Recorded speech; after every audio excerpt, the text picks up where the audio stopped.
Hello guys, gawa po tayo ng beef Wellington. Ito po yung ating beef tenderloin fillet.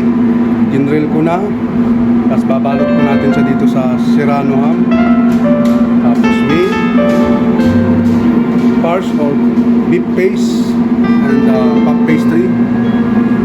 Tapos mushroom. So ito guys, nilagay ko na po yung ating chop. Tapos sinutay na mushroom. Tapos ito po, binalot ko na yung ating beef tenderloin na Serrano ham.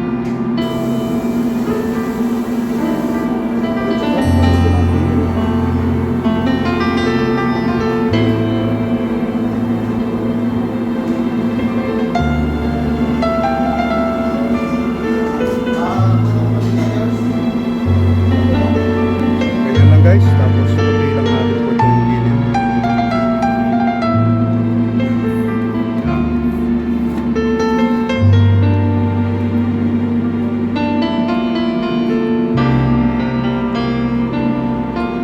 Okay guys, ito na po gawa ng ating beef Wellington. Roasted na lang mamaya dinner. New Year's dinner. Game 56 po ito. Sabihin, medium na siya. Parehas na ito. Na-reach na yung kanyang cooking temperature. Okay guys, let's start the engine. Guys, ito na po. Tapos na po ang ating beef Wellington. Stop na natin. Yan siya.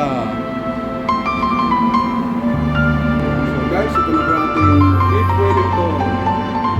Rest lang po natin dito sa labas. Ito na po, luto na ating beef Wellington. Yan po, ang ganda na luto. Medium na medium. Sakto na ating temperature sa 56. Okay guys, enjoy. Bye-bye.